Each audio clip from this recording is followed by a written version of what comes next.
Welcome back. Another week of Instigating with Clarkey and Drury. Man, oh man, maybe things are turning around for Clarkey's Maple Leafs. We don't know. There's a lot to dig into on today's show.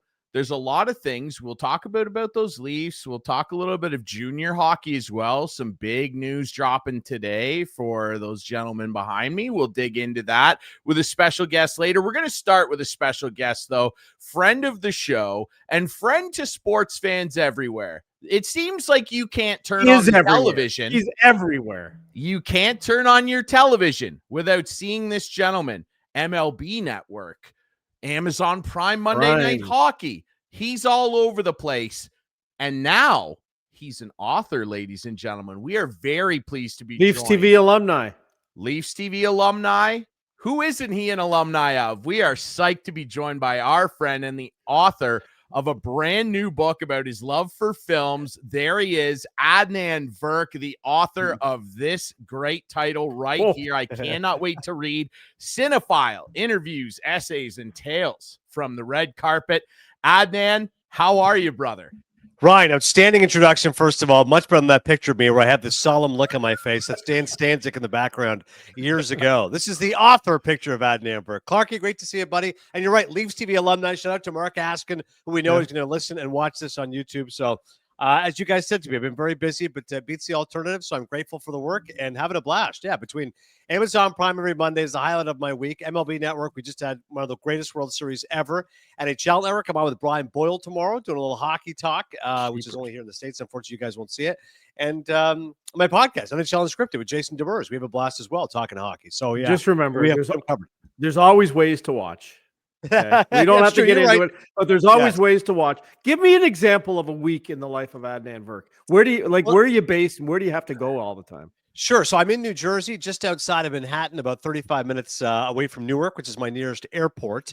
And I work in Secaucus, New Jersey. So, I guess this past year could be a good example. I flew Sunday to Columbus. And, of course, the focus of my week, Clarkey, is where can I watch my Eagles, the Philadelphia Eagles. So the first thought was what flight? I was normally go last flight out Sunday, first flight home Tuesday, just to maximize the time with my kids. But I was going to take an 8:50 to Columbus, and I said, Eagles are playing Sunday Night Football against the Lions. So I took the 5 o'clock flight out of Jersey to Columbus, got to the hotel, steak frites, get under the covers, turn up the heat. Let's go. Eagles, Lions. Let's be honest, a rather boring game, but we won. That's all that matters. 8-2. The defense stands strong again. Next morning skate. Habs were not skating. Had to go to Martin St. Louis Hotel, a little boutique hotel, which was a nice experience. Went and saw Dean Evison, for whom the expression "if looks could kill" was invented. Yeah. Saw a little Blue Jackets practice. I normally like to check out the city in which I'm in. I've never been to Columbus before, C-Bus as they call it, but I was a little, just wasn't feeling it. So instead, I went to my hotel room and watched The Smashing Machine, the new movie starring The Rock and Emily Blunt. A lot of Oscar buzz around it, although the movie tanked, but I did appreciate what they were going for. I went back to the rink, did the game. I'm always a first flight out kind of guy. 6 a.m. Me, John Forsland, and Shane Knighty shared a car together. Got home to Jersey, said hi to my wife, went to the gym, worked Tuesday night. Devils, whoever the hell they played, was in studio with Corey Schneider. That was NHL Network. But then I've been off yesterday, off today, catching up my kids. I got basketball practice shortly. More hockey, as I mentioned, Brian Bowl tomorrow. Saturday, some baseball off season. And Sunday, I'm off to Los Angeles. So it's been fun, man. I look at the other guys' travel, and it's terrifying to me, Clarkey. Listen, I've got 4 boys. I love being home as much as possible. For years, as you know, from Leafs TV, I'm a studio guy. I've never been a play-by-play guy, never been a guy who travels much. So this has been a new adventure for me with Amazon. The life of John Forsland, Jody Shelley, Thomas Hickey, those guys travel constantly because they're traveling for Amazon or their team. Like Hicks does the Islanders, Jody does the Blue Jackets, Forsey does the Kraken. So I know Ryan is a play-by-play guy, knows that lifestyle, and it's 8 months of life on the road, but God, I could never do it. My props up to those guys. I like I said, I go quick in, quick out, and then I'm home. So it's a win for me. Hey, if you're a voice of the Leafs on radio, you don't have to travel. So it's fine. The only team in the league.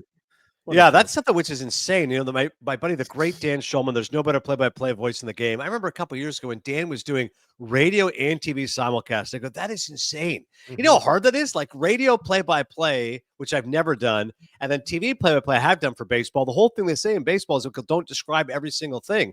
But he's also doing radio, so he has to describe every single thing. So either the TV audience is going to say, God, Shulman's being way too aggressive in describing every detail, or the radio audience says, I don't understand what's happening right now. He's doing it to a TV audience. It's insane to me. But to your overarching shot, I don't understand why they don't travel with these people. They work hard. They should be on the road doing what they do. Yes. Sewer job. I can't stand it. Like, that makes me sick. And honestly, you know, like I'm kind of coddled being a junior hockey play-by-play guy at this stage of my career. Like, we don't go on the road. There's no budget for that. So like, I'm not, you know, getting on the bus for 7 hours to the Sioux. The radio guys are, but it is intense and it takes a lot of preparation. And I mean, I did radio for 9 years before I started doing this, and it's completely different. It's a complete sewer job, especially when Dan was doing that. Like, you don't a legend like Dan. It's a joke, but hey, I'm not in charge of these business decisions. That's right. Yeah, as a famous man once said, it's not my day to run the company. So whenever people make these decisions, I just go, okay, well, whatever you're going to do what you got to do. You know, I was talking to the great Buck Showalter I worked with last week on MLB Tonight, 4-time manager of the year. And Buck was talking about money. And Buck said he grew up, you know, middle class like most people do. And he said he was talking to Chris Davis, the former Orioles first baseman. And Chris was battling arbitration. And the number, he goes, I'm not kidding. It was like $22.5 million or $23 million. And I said to Chris, I said, at what point is money enough? And Buck said, you know what wealth is? He said, I go into my local Walmart or my Home Depot, whatever it is, and I can buy whatever I want. Like, that to me is wealth. Like, if I need to go buy a lawnmower, I can buy a lawnmower. If I needed to buy a refrigerator, I could buy a refrigerator. Like, most people in Canada and America are not able to do this. I think 70% of Canadians and Americans live paycheck to paycheck. Like, when people ask you what is wealth, I go, the day that I realized I didn't have to live paycheck to paycheck. Because normally, if someone says to you, hey, we're getting paid this Friday, you're like, yep. Like, you know. You're like, no, I'm going to make the rent. I got to make the mortgage, whatever it is. Like, this is the life. If you don't have that, you should be beyond thrilled with your life. So, you know what I mean? It's crazy. Yeah, your 70% figure might be conservative at this part. Yeah, I'm telling you, it's, I don't know. If you miss a check, Drury, you notice it, right? Like, this is the life we're living. If a check bounces on me, I'm in panic mode, brother. Yeah, I'm ripping hair out. That's why I've got a hat on. No, I'm kidding.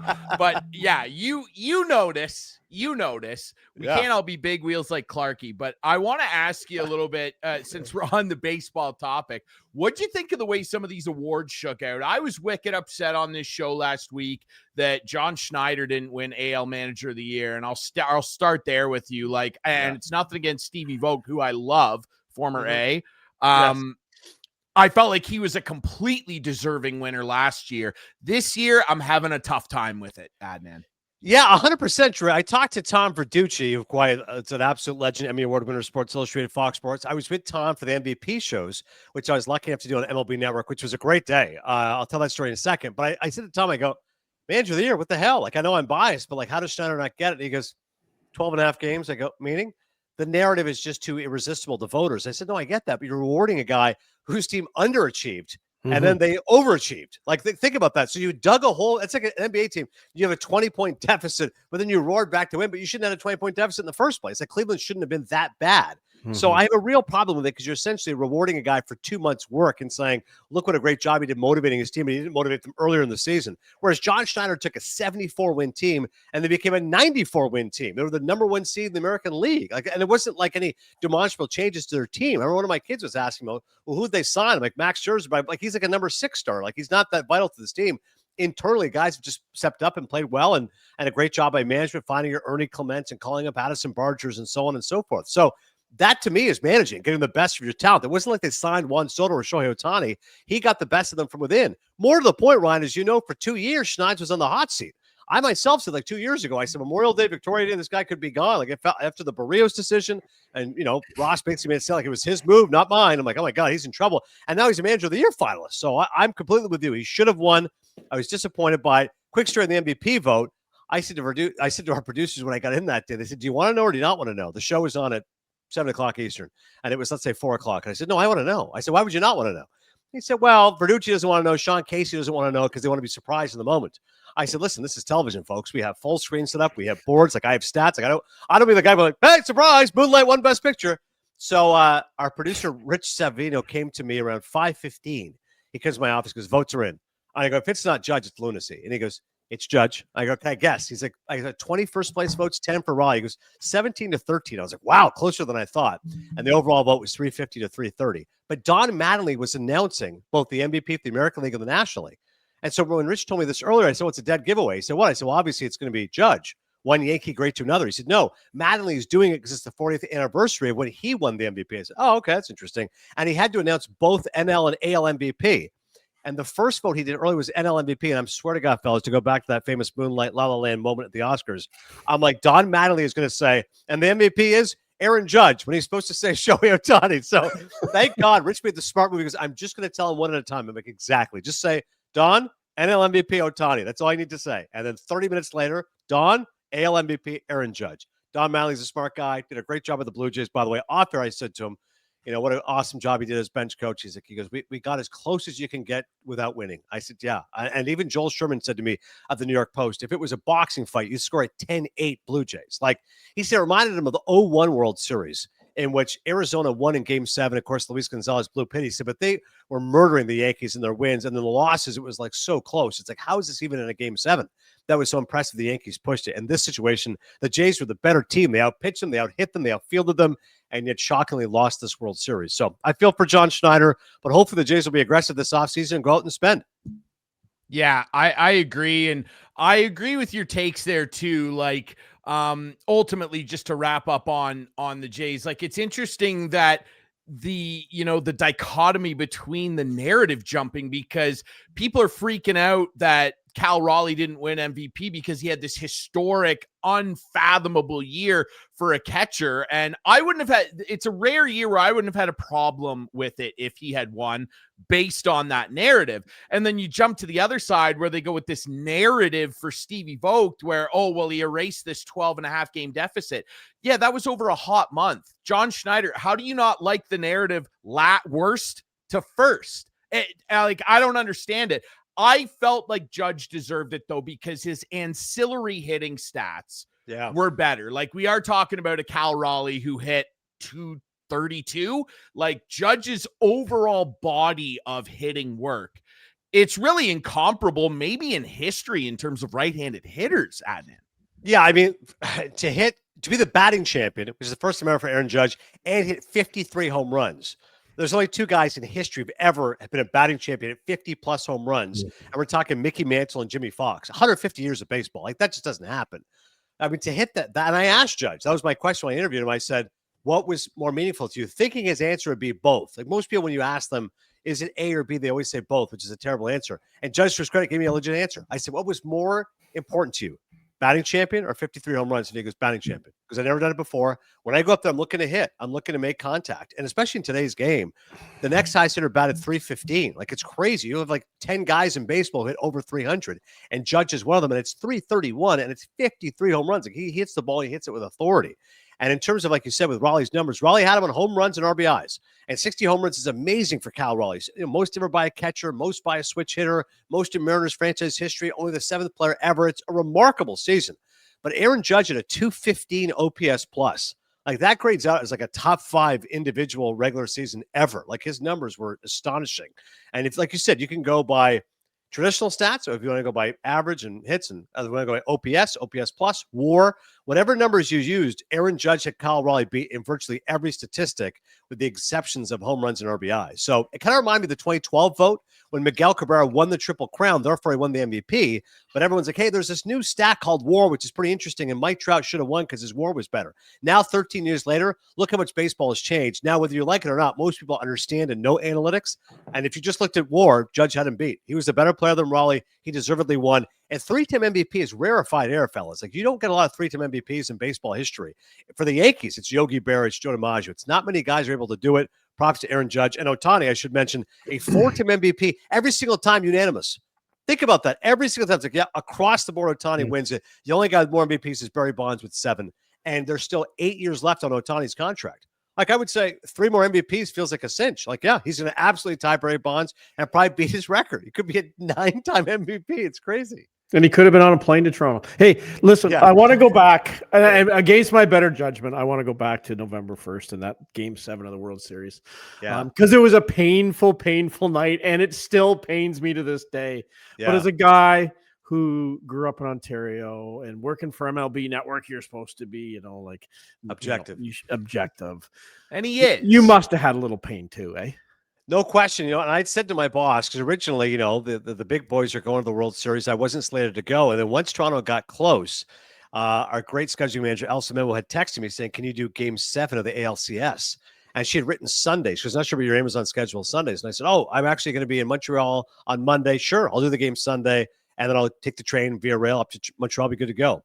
And this was before Game 2. And they lost that game. And I saw some friends afterwards in Toronto because that first game was on Prime, October 13th, Thanksgiving. It was a Leafs game, which they won. So I'm seeing some buddies afterwards, and I said, oh, man, it's too bad. Jay's down 0-2. They're going to probably lose the series in 5 or 6 because they asked me to do Game 7. And they said, well, Game 7's a Monday, so you'd be in Montreal anyways. I'm like, oh, yeah. So, of course, the Jays won Games 3 and 4. Then I was like, oh, my God, I can't do the game. So I messaged my MLB folks. I'm like, I'm really sorry. I can't do it. I'm actually going to be in Montreal, Sabres Habs. Okay, no problem. So on the drive up to Montreal, I remember texting my boss and be like, I can't believe the Blue Jays are in a Game 7. I'm going to miss this. Like you're offering me the opportunity to do it, and I have to say no because I have a prior commitment to Amazon. And I'm waiting for him to say, listen, can you get out of Amazon? I probably would have done it, but I was like, no, whatever. So anyways, in Montreal is where I see Game 7, and the great Mark Askinis, who was in my ear as we were doing the postgame show, goes, Springer, home run, 3-run shot, Jays up 4-3. I'm like, oh my God, because I've been checking, obviously, on the phone. We can multitask in this day and age. And I saw that it was 3-1. I said, I couldn't believe it. So I remember thinking, I never thought I'd be in Montreal watching the Blue Jays win a game and going to the World Series. So I immediately said to my boss, I got to be a part of this World Series. Like you said, I'm objective, but I have to be involved. I'll stay at my parents' place in Maple. I'll take the subway down. I know the TTC well. I won't file for per diem. I'll eat at my mom's house. I'll eat a hot dog at the game, whatever you need. I just need the media pass. So I was just thrilled I was able to be there for Games 1 and 2 of the World Series. And like you said, Clarkey, of course you try to be unbiased, but I'm a kid who was born in Toronto, grew up in Kingston. I still fondly remember 92, 93. I was 14, 15 years old. Like, just to be there in that building and seeing the passion was amazing. And of course you take pride in your city and your country. I was so happy. All my colleagues kept saying, oh, it's a very nice city. It's like a mini Manhattan. People here are so nice. They're so friendly. So I think it was a good advertisement for Toronto and what Canada has to hold in general. And to win, the first game was there and seeing the Barger home run was awesome. And they're like, okay, well, if they can win one of the 3 in LA, they'll probably losing 6. Once they won the 2 of the 3 in LA, you go, oh my God, this is a new series. So 6 and 7, I actually watched in New Jersey. I was not there. And I had the option. Like my friends were like, you have a media pass? I'm like, yeah. They go, it's good for every game. I'm like, yeah. I go, you could just fly up. And I was like, but listen, what if I fly up and they lose? And it would just be a mess. I'm paying out of pocket. And the Sunday, I can't remember where I had to be next. I think it was Ottawa. And I was like, it's just, the timing's going to be too difficult. And then afterwards, I kept thinking to myself, thank God I wasn't there, because that just would have been a painful experience, right? Whether you're there, Clarkey, with a dog in the race or not, just watching that game unfold and thinking you're 2 outs away from the World Series, it would have been too painful to bear. I mean, watching it at home, I was in shock. And you try to be dispassionate. You try to say this is just a great baseball game. And it was. But for Hoffman, I asked Verducci, I said, what was more egregious? 3-2 splitter to Rojas, or Connor Falefa's lack of a secondary lead? And Tom paused and he said the splitter. He goes, Rojas is a number 9 hitter. He goes, Ohtani's on deck. He goes, everyone kept saying Ohtani's on deck. He goes, just throw him a fastball, throw 97 and blow it by him. Yeah. Once that guy went deep, you go, oh my God, like Hoffman does it again. And he'd been so great. I know, 1 run, 11 innings all postseason. And then you give it up. It's like heartbreaking. And the kind of Falefa thing, this is tough. Verducci told me this. Tom was there, obviously, for Fox. He said, after the first pitch, Fabulous drew a line in the dirt and told Connor Falefa, do not go past this.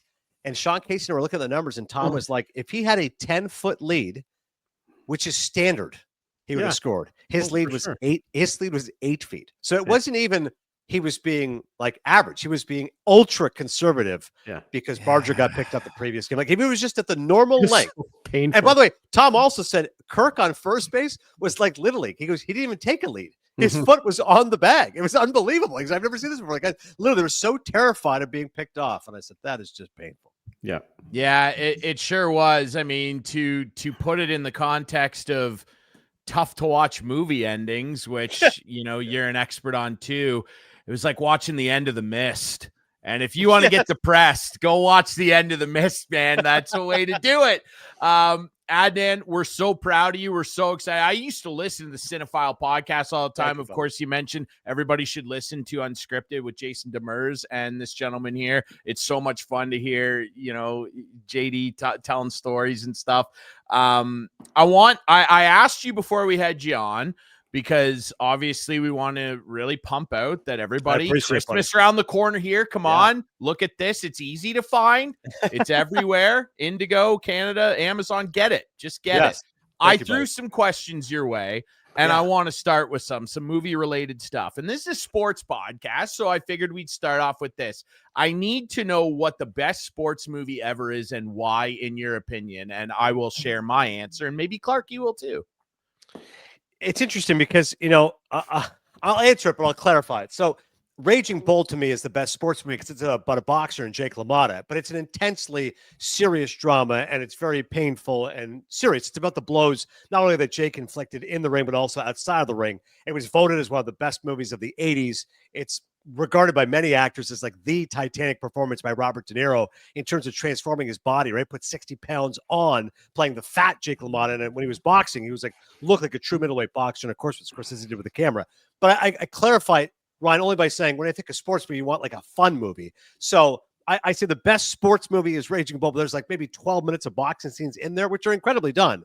But as far as like a fun sports movie, like then I'm going more like, Major League or something silly like that. That's something that I enjoyed as a kid that I like. Still has a lot of baseball in it. It actually feels like a sports movie. Like I would take Major League over Mighty Ducks or something like that. I do think 8 Men Out's a great baseball movie as well. Again, more serious in tone. It's about the Black Sox throwing the scandal back in 1919. I think it's a pretty underrated one. But Raging Bull, I'll say for a serious dramatic sports film, and I'll say Major League for a fun one. I like that. Major League, Slapshot. I have to shout out Slapshot. It's just an all-timer. It's the most quotable movie to me. I know it line by line. I think my favorite, I don't know if it's the best, but I'd put it in there. I'd put it up against just about anything.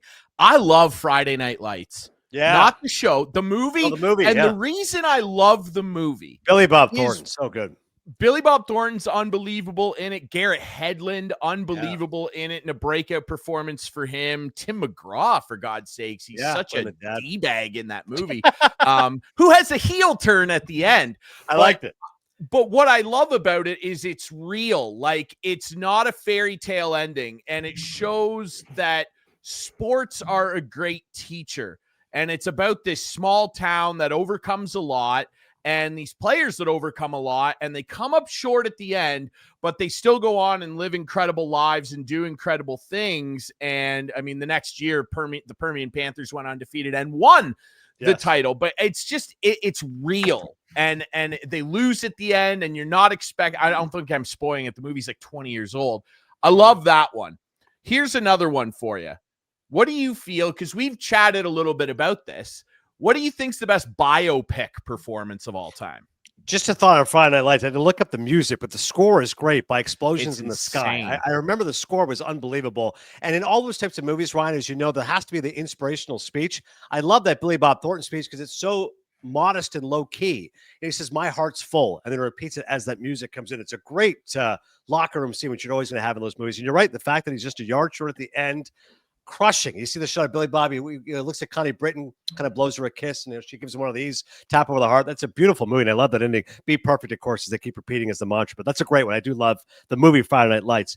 Biopic, in terms of just great performances, I think of Denzel Washington and Malcolm X. I think it's a great biopic. It's just a galvanizing performance.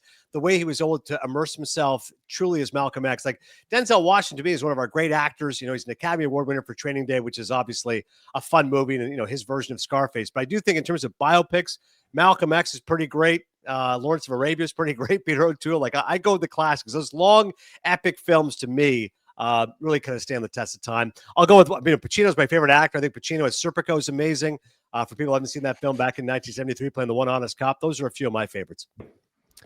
I have to tell you, and it's because it made me a fan of the guy finally. This is recency bias. I was so angry that Timothée Chalamet didn't win the Oscar for playing Bob Dylan. I thought it was unbelievable that he sang, performed those songs, learned to play guitar. We just saw it again with Jeremy Allen White with the Springsteen movie. It was unbelievable. Those are two of my more recent favorites. Quick thought on that. Chalamet is going to be an Oscar contender this year. His new movie is coming out in December, and he's playing a ping pong champion. It's Marty Supreme. Marty Supreme. And Josh Safdie, who's one half the Safdie brothers. It's supposed to be unbelievable. So I'm like, wouldn't that be funny? Chalamet pours his heart into playing Bob Dylan, literally becomes him for years, doesn't win the Oscar, then plays a ping pong champion, might win the next year. So he's got a good chance of winning this year. And I'm with you. I like his performance more than the movie. I think the movie was great, but his performance was excellent. I agree with you. Yeah, it really was. What is your opinion on the best movie adaptation of a book or book series? This is an interesting one.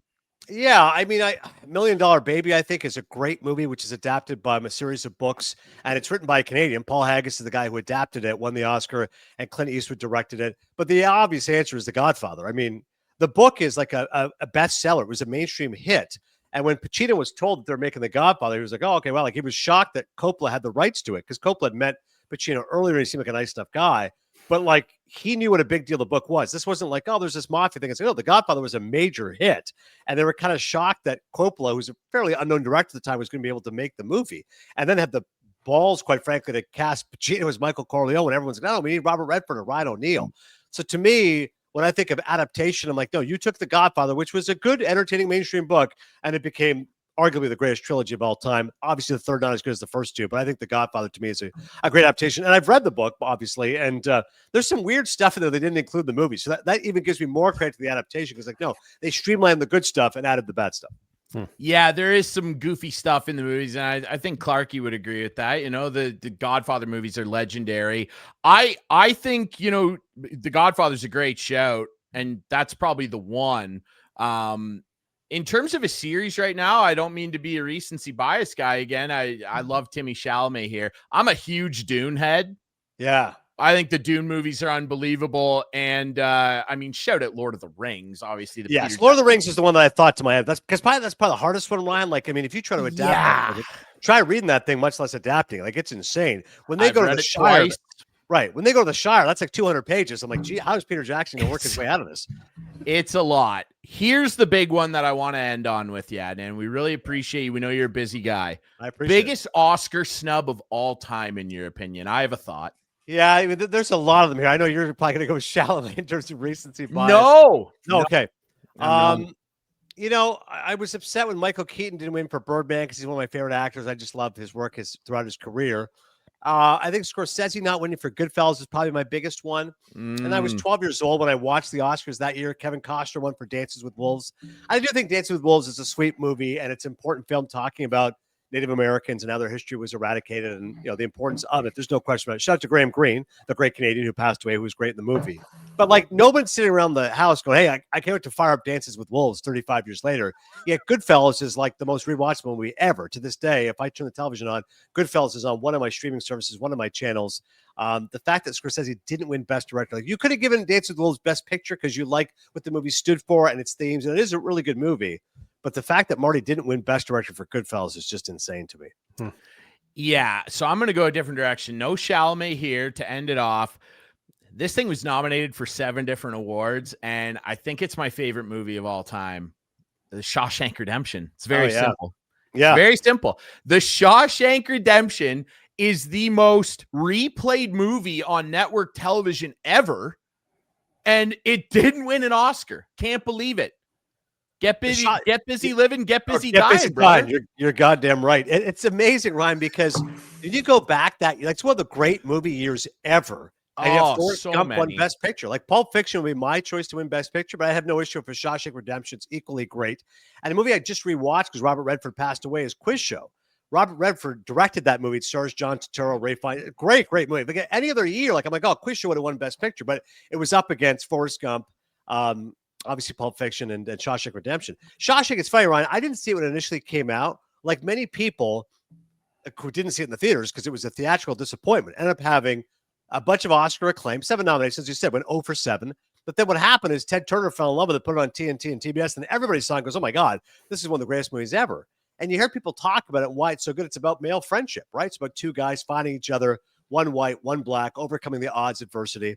I remember watching it like years later at my brother's house, and I was like, why did I watch it? I'm like, oh, it's a good movie. Like, it's funny, entertaining. I like to see the opera he's playing and, you know, the rocks and everything and Rita Hayworth. But like the last 15 minutes blows you away. Like that movie is just taking you along on this ride. And it's like, it just goes to a different level. Like, oh my God, like this is truly a work of art. As you mentioned, the quote there from Morgan Freeman, not emulating Brooks, the voiceover narration, as I've always said, he is a voice that belongs in the Smithsonian. Yeah. And that great last shot when he sees Tim Robbins on the beach, it's a really beautiful film. And Frank Darabont, the director, then ended up making The Green Mile, another Stephen King prison adaptation, as he joked, which wasn't nearly as good. But yeah, Shawshank not winning anything. You're right. At least should have won for screenplay or something. It's crazy. Yeah, it's wild stuff. It might even have my favorite shot in cinematic history when the warden rips the poster away and it zooms down the hole. See you later, dude. If you've never seen Shawshank, please throw that on. And ladies and gentlemen, we appreciate our friend Adnan Virk. Go out and buy this book. If you're a film lover, you need to have this. Adnan, we really appreciate this. Congrats on the book, brother. Thank you. Ryan, Clarkey, thank you so much, guys. You guys have been great friends to me. Thank you for having me on the podcast. I would like to note, though, Clarkey did not say a word once the movie conversation began. I know. I'm not a movie guy. Honestly, I'm not. Not a word. I was enjoying it. Jury tried to put it like on your stick, like you did. Like, oh, I'm sure Clarkey was a great Godfather, great for like he at least could be like, yeah, the Godfather's great. Like who doesn't like the horse's head? Yeah, Clarkey did not say a word the last 12 minutes. Nope, that's fine. I enjoyed this show. I love Keaton. This show. This is one of the best podcasts out there instigating, and I was just watching it. It's all good, man. Just watching. I'm not a movie guy, but I enjoy the talk. Clarkey, tell me any movies you've watched because you didn't say a word about Moneyball. I love Moneyball. Moneyball, you like Moneyball. Footloose. It's one of my favorites. Okay, all right, Kevin Bacon. Okay, there we go. Next time I'll bring up Moneyball. Jonah Hill. I do love. I love the fact that Philip Seymour Hoffman is my favorite actors. The fact he's playing Art Howe is hilarious. Yeah. Big Lebowski, ladies. I and watch gentlemen. some How about movies, that? but I'm not a big movie buff like you guys. And we now, understand. There's 2 Leaf TV people with books out right now. Of course, Andy Petrillo has one out too. Call Me Andy, which I read off the hook. I read Petrillo's book in 10 days. Call Me Andy. It's fantastic. I read it primarily just to see what she said about people we all know. That was my favorite part, Clark. Oh, here's this part about I'm not in it. Friend. You're not. Here's this two. What I would do is I would take a screenshot and then text it to the person, hoping they would buy the book. Now I don't think one person did. Like I would see Mike Johnson's mentioned. I texted to Johnny. He's like, oh, thanks. I would text it to Duffy. I texted to Amber, Mark Haskin. Like, hey, you got mentioned Andy Petrillo's new book. Like, I guess I should have sent the link. You got mentioned Andy's new book. Buy it here. Yeah, no kidding, salesman. Exactly. We're gonna do that for your book on our links. Adnan, thanks so much, brother. We appreciate it. Ryan, this was awesome. Clarkey, thank you so much, boys. We'll talk soon. See ya. Thanks, buddy. Adnan Virk, ladies and gentlemen, and the guests just keep coming here. Okay, we're really appreciative that Adnan could come on here. Absolutely love it. We have some big news, okay? The Ontario Hockey League and the Canadian Hockey League made a big announcement today. All right. I can see our guests in the studio. Hopefully you can get his camera working. We might need to get the camera on here for our guest. We're very pleased to be joined. You're filling. You're doing the fill friend. here. Just fill a little more. Phil, he's working it out. Yeah, just Phil here. Phil. He's going to figure out the camera here. Yeah, it's going to We are very excited because there's a lot of unhappy people in this province right now too. Well, I don't know about a lot, but there's some people in a community called Kitchener that are a little aggrieved today, and that's I saw the press release they put out today saying how that's disappointed okay they were. Because we are very excited because the Guelph Storm are going to host the Memorial Cup in 2027. There you Second go. Time that the Storm franchise will host it. We are very, very excited about it, and we are excited to welcome my friend, the Vice President of Business Operations for your Guelph Storm, our Guelph Storm. Ladies and gentlemen, Matt Newby is here. Matt, how are you, man? What an unbelievable day. Congratulations. I know you put a lot of work into this, brother. Thanks. Everything's working now? It's all good. Yes, sir. Oh, yeah, I've actually got a laptop open and a phone, but it's working from my home. But yes, thank you very much. It was a fun day, long day, and I expect to have some fun, long days to come. How long has this process been? Take us back to when it first started. Well, and I'm getting an echo now. A long time ago, I used to, this is, how far back do you want to go here? I can go about 6 or 7 years ago. I used to park on the Neve Street lot, and every day I used to walk by a sign that said, this is where Guelph was founded. And it's in 1827. And every day I'd walk by that and thought, man, that would be a great way to celebrate the bicentennial, would be 2027. And then you fast forward about a few years, and we get to coming out of COVID. I should have mentioned the Memorial Cup cycles didn't match up. We came out of COVID, everything was pushed back, and all of a sudden it lined up where the OHL cycle landed right on 2027. So that's kind of how far back it goes. And then with this piece, we started planning it definitely last year, last season, from the business side. From the hockey side, again, I think, and Ryan, you're close to the team as well. I mean, you can kind of see where our roster lines up, and I know talking to George the last couple of years, we've had opportunities to add guys and make the team a little bit better, and he's been always careful not to do that because he didn't want to kind of get in the way of this possibility with 2027 in the future. So, I guess the answer to that long answer, we started a long time ago and really kind of dug in the last couple of years. And then how was it? I guess you found out today. How was it today when you found out? Was there a viewing party? Like, how do they announce that? I found out yesterday at 4:15. So I get a call from Carla at the league. She took the lead on this from the CHL. Little known fact, or maybe you do know this: the CHL president normally would look after this. And Dan McKenzie's from Guelph, so he immediately said, "I'm recusing myself from this." And talking to him quickly last night, he even said, "Man, I can't wait to read your stuff because I've heard it's good. I've heard the everything that went with it was your presentation was good, but I haven't." He's deliberately stayed out of the whole thing, which is good, and it was the right thing to do. And we, looking back now, I'm glad he did. So Carla called me yesterday, and she came on with slumped shoulders and sad face, and said, "Thank you guys. I want to thank you guys. You did a great job. You put a lot of effort into it, but and I'm really sorry to say." And she said, "You'll be seeing a lot of me in the next 18 months." So she really Nice. pulled me in nicely, fooled me completely. So that's the immediate reaction was, "Man, that's a lot better than hearing we didn't get it." But it was, so that's how she told it. And it was a call, and then I had George that came into my office soon after that, and then our owners were obviously anxious to hear as well. So that was the process of letting us know. It's incredible stuff. There it is. I can't wait. It's once in a lifetime. And I mean, from the broadcasting perspective, just to be associated with something like this, yeah, it's a once in a lifetime opportunity. And Matt, I know, and I only see a small sliver of it, but I know all the work that went into this from yourself and Lisa Delamadia and Lynn and Scott and everybody in the front office. Like people think like, oh, this exchange of emails and you do some presentations. No, this is a lot of hard work. You guys met with community members, community groups. You talked to city council. I know the mayor's fired up. He put a video out today. There is so much meetings and going over plans that you have to put into this. And I just want to ask you to wrap up here, Max. I know you got to go. You're a busy guy. What's it mean to you to see all this work come together and all the people that helped make it happen? What a team effort by the Guelph Storm. Yeah, two parts to that, Ryan. First off, I'll tell you, if we didn't get it, all that effort, it would have been like, oh man, that was a lot of wasted time. But on the flip side, I think it makes it more rewarding. I think anything you spend that much time on and it has this kind of reward, it just makes it better in the end. And I think the other thing that I want to make sure I mention, Kitchener and Guelph, obviously huge rivals, and the rivalry on the ice. We wouldn't have put the amount of time in, and I don't think, you kind of touched on it a bit, but I don't think anybody really knows the amount of, probably except for Lindsay in my house, knows how much time went into this. And we did it 100% because we knew what Kitchener was going to bring. And we knew we had to, because we knew it. We went into it, and there were some disadvantages we had, and there's advantages that we saw, and we really, wanted to promote those.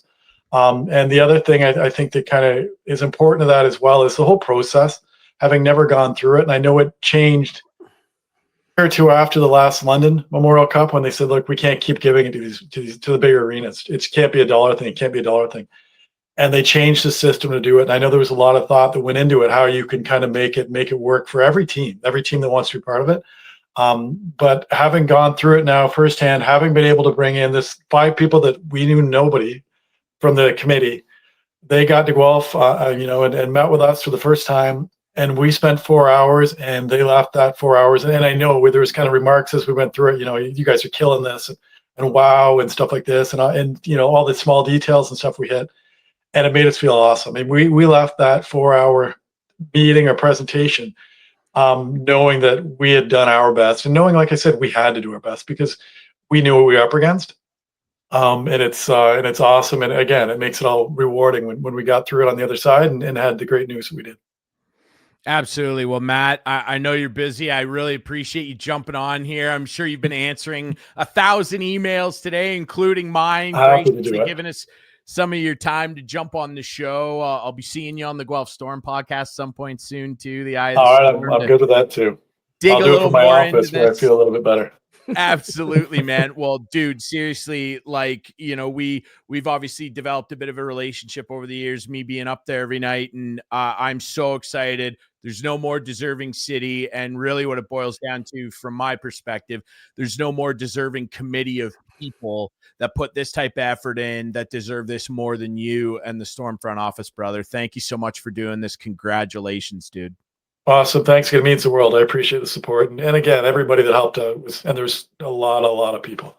And you're right. It was a ton. It was a whole team effort, and everybody we hit it. So I'm really proud of it. You should be, dude. Well, thank you so much for doing this. And I will see you this weekend for a very big weekend at the Slee Show. Busy days. Thanks, Ryan. I appreciate it. Thanks, Matt. Matt Newby, ladies and gentlemen, the Vice President of Business Operations for maybe even your Guelph Storm. How about that? My Guelph Storm. No, yeah, sure. Memorial Cup host. Unbelievable stuff. If I was ever invited to a game, maybe I would. You should come down. Let's have you down there, man. You've called a game with me before. Let's have you down, and we'll get you up in the booth. One and only. It's just amazing, and Guelph, obviously, I've seen a lot of people. It's a great arena. It is a great arena, and people are crapping on it. I understand Kitchener's upset, and they have the bigger parking and everything. Guelph's arena is right downtown. To some, they call that a detriment. There's no parking. There's 2 giant parking structures connected to the facility, the Quebec Street Mall, that I park in them every night, that are connected. There's parking there. There's plenty of parking downtown and around the arena. People are losing their mind over this. Yeah. Is it a smaller venue than the Odd, who was the other finalist building up there? And I can't say anything bad about the Odd. It's a cathedral of junior hockey. It is. Mm-hmm. We've all been in there. It's amazing. Yep. If we're just gonna make it, a dollar thing, and we saw this with the World Juniors a few years ago. Remember when they had it in Halifax, and people were going, boy, it's a smaller barn.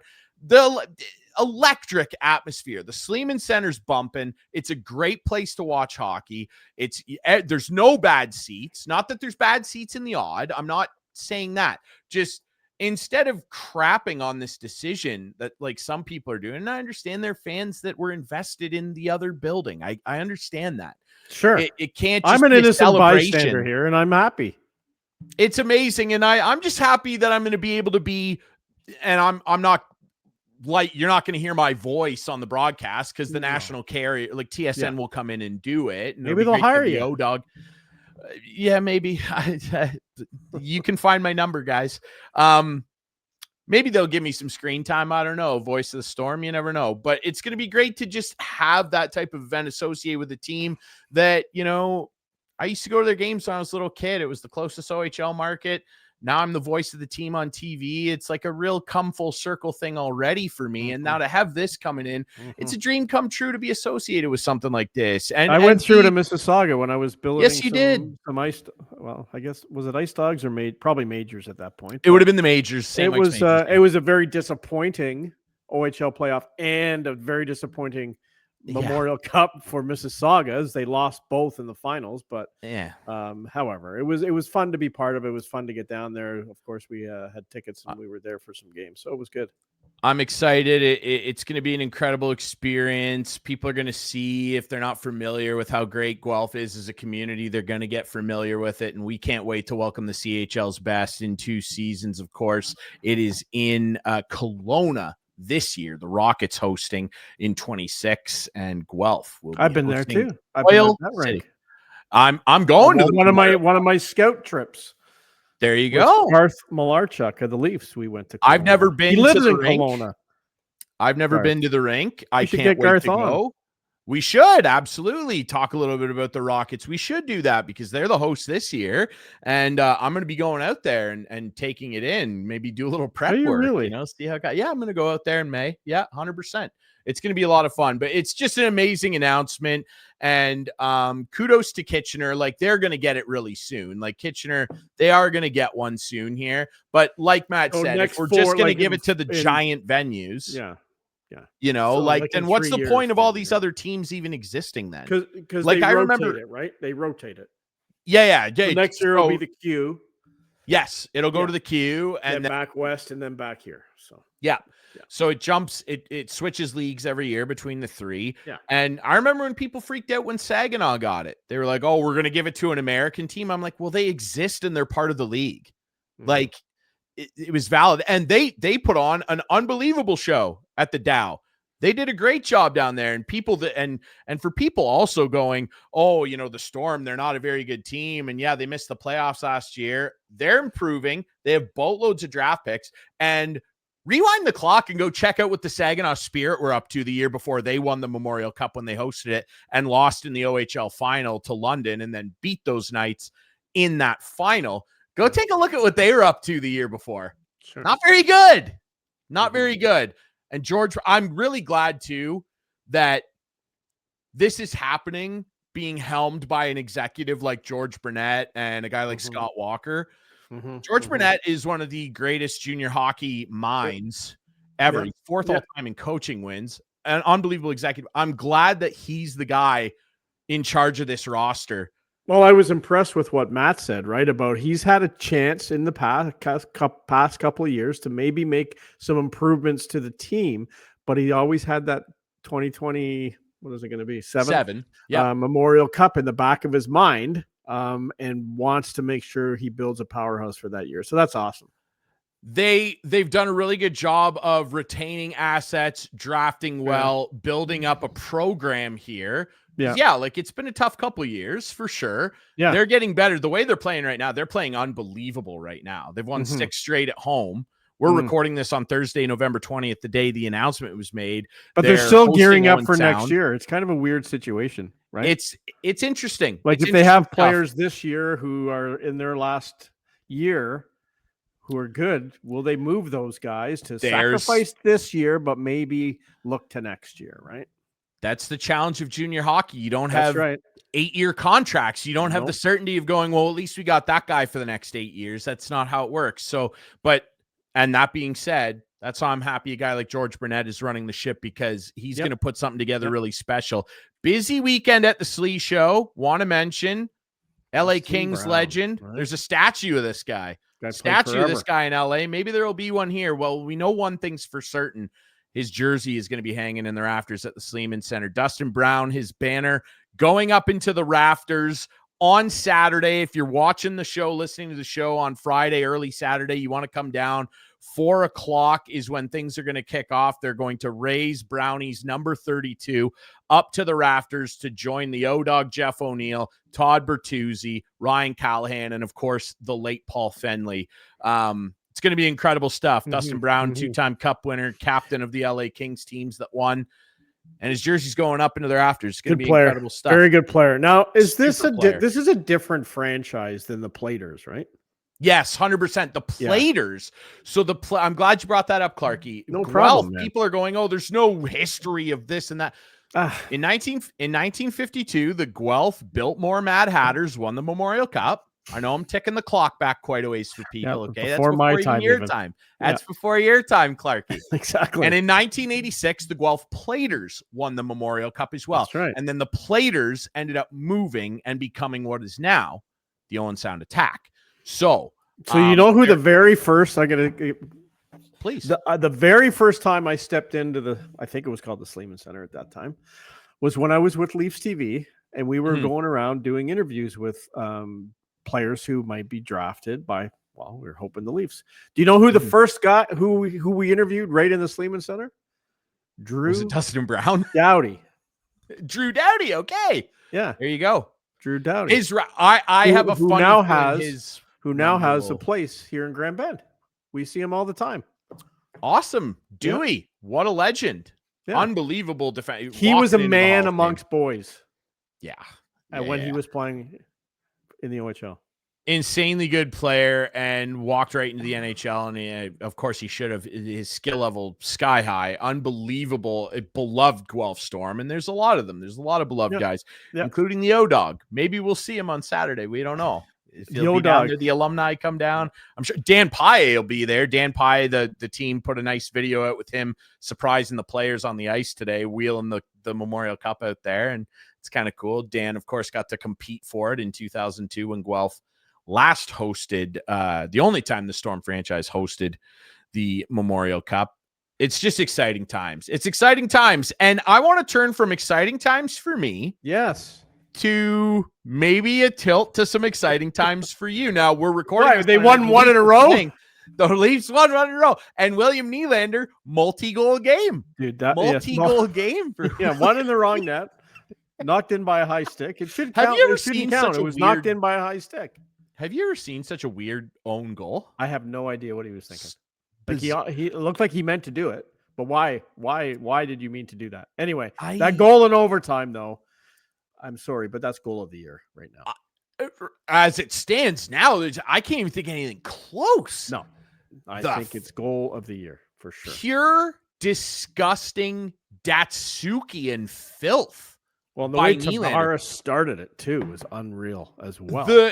And that's why I'm trying to be positive Peter here for you. Okay, I'm trying to hopefully, insinuate that that's a spark that the Leafs need, because the game was horrific. Like it was two bad teams. Regulation was no chances. Yeah.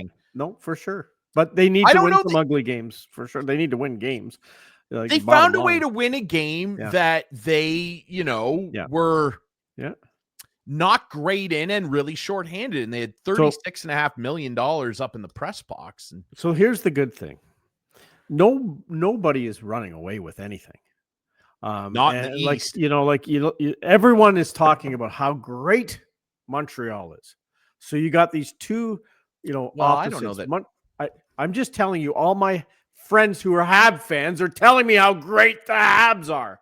Well, they're just happy. Well, here's a little thing, hypotheticals. But if the Leafs win tonight and the Habs lose, and the Leafs beat the Habs Saturday, the Leafs are ahead of them. So now the opposite could happen, and they could be 6 points up and running away. But on Saturday, don't the Leafs play Columbus again? No, they're in Montreal. Are they? I thought that they were doing a home and home with Columbus. I think you're mistaken. I'm going to bring it up here. I'm pretty sure it up they for play me. Montreal on Saturday night in Montreal. Rarely mistaken. I know. This could be one of the rare times. Let's see. Friday. I don't know why I thought that it was a back-to-back with Columbus. Anyway, I know what you're saying, and I think Saturday Leafs. Yeah. Habs. Why did I think it was? I don't know, man. I don't know. What I want to say though is, it's got to be a spark point for them and a roadmap for how they need to win some hockey games for right now until they can find a way to come together collectively, defensively more often. Joe Swall's been fantastic since coming back. He's been really, really good. And I'm sorry, they're talking on Overdrive this morning how you can't let this guy play too many games. I'm sorry, you got to let him play too many games. He's hardly ever played games. You got to play him right now. You got to play him. Like they have back-to-backs, I think, coming up late next week. But before that, he's playing every game in my mind. Like there's no question about it. He's got to play. I think you kind of have to, and you spell Hill to be in against a quote unquote weaker opponent. I don't know. You got to let Woll run. Like he's barely played. Yeah, next Friday camp. Next Friday, Saturday, Wash and Pitt. You'll see two different teams, but they do play Columbus next Wednesday. So there you go. Right. Okay. So that's what I was thinking. It's a quick turnaround to Columbus again. Yeah. And then Pitt Wash back to back. That'll be a challenge. And then Florida and Carolina. Teams. So a couple of other tough teams. They go on the road, and I think they needed this. They haven't really had a long road trip at all this year. No. So they're going away. They're off Sunday, Monday, Tuesday. And then they're on the road for 5 before back here against Montreal, and then Tampa and San Jose and Edmonton and Chicago. So anyway, the Tavares play off the wall is unbelievable. Yeah. Nylander with just an all-time highlight Best reel contract goal. in hockey. There's John Tavares right now. Yeah, you can make that argument certainly with the points he's producing. Dude, let me ask you this, and You it's just probably because I'm a Leaf fan. Like, he's got to be considered for Team Canada, doesn't he?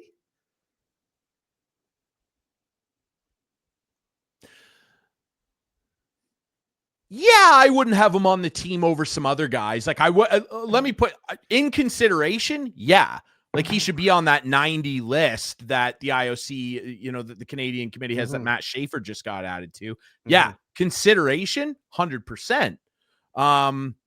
Would I put him on the team over Mark Scheifele? No, I wouldn't. Would I put him on the team over Macklin Celebrini? I'd have to have a long think about that.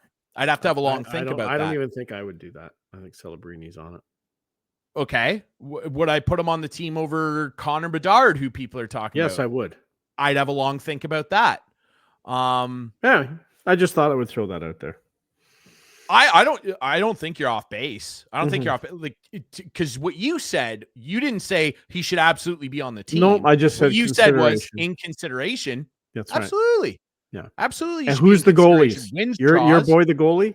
If Logan Thompson's not the starting goaltender, I'm sorry. Like we're out of here. He's the best goalie in the NHL right now.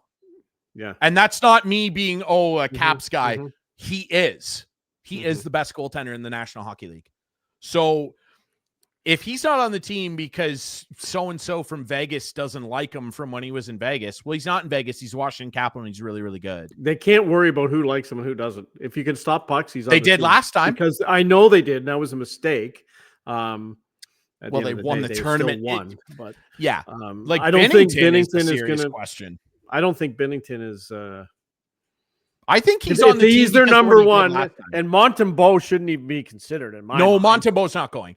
No, Binnington will go because Montembeault didn't play and win them the tournament. Binnington will go, but he's not going as the starter. I don't think so either. I think that they'll give him an opportunity to be the starter, they might start LT in game one. I think Thompson's the guy, and he's going to run with it. He deserves to have that type of conversation around him. I think what they'll do, like Binnington is going. He could have a 750 save percentage. He's going because of what he did last time. Correct. He's going because of what he did last time. Whether or not he deserves to be the starter because of how these guys are playing right now, that's a conversation to have. What I think will happen is they'll start LT in game one, if we're talking right now. Then they'd start Binnington in game two, similar to 2002, remember? Like they threw Cujo out there I think it depends on who they're playing, too. I think so, too. Like if they're playing Germany, Binnington probably starts. Right. Yeah. Right? But if they start with US and Sweden, they'll play LT. I think so. They would have to play LT. Yeah. Yeah, it's an interesting going to conversation. Get the weak game. And it's going to be Thompson's to lose. And hopefully he doesn't lose it. The way he's playing, first in the NHL and goals saved above expected by quite a margin too. Yeah. Loving the way LT's playing. Yeah, it's incredible stuff. Maybe your Leafs can ding him up next week. Although the Leafs might get Charlie Lindgren, who's also been very good. Yeah, man. I hope they turn around for you here, man. It's a couple big tests in the way here, but I just want to quickly add on your point. We've got like a minute left here. Yeah. There's like no elite teams right now. Colorado, that's it. Yeah, pretty much. Like I don't know who else where I can say like they're a rocket. Thank ship. Goodness we don't have producer Adam anymore. He'd be in our ear every show. Producer Adam is dancing right now, but careful to quote your favorite movie, Footloose, right? Careful where you dance. You don't want to misstep, right? It's okay to be exactly. You can be. We don't dance in November. You can be the best team in November. What does that mean at the end of the day? Nothing. My guys, they could tell you an awful lot about that over the years, right? Yeah. We don't dance in November, okay? No. Keep it footloose. How about that? You just go to the Hall of Fame in November. You do go to the Hall of Fame. Don't do that again, dude. I'm not doing that with you. We love this I'm show. Right, though. I'm right. It. Sorry, thank you to our friend. You're not right. They're not waving. Thank you to our friend Adnan Virk. There's another look at his great new book, Cinephile Interviews, Essays, and Tales from the Red Carpet. Please grab that for a film lover in your life. for the holidays. I'll be grabbing it. Can't wait to read that. Thank you to our friend Matt Newby from the Guelph Storm. Congratulations, Guelph Storm. Memorial Cup host in 27. Can't wait for that. This show's available on YouTube. It's on Rogers TV in the Georgia Bay, London region, bunch of other places. YouTube, you can find it there at your leisure on your favorite podcast apps, Apple, Spotify, the whole deal. Follow us on social media at Instigating Pod. That's Clarkey. I'm Drury. We'll be back next week with more Instigating.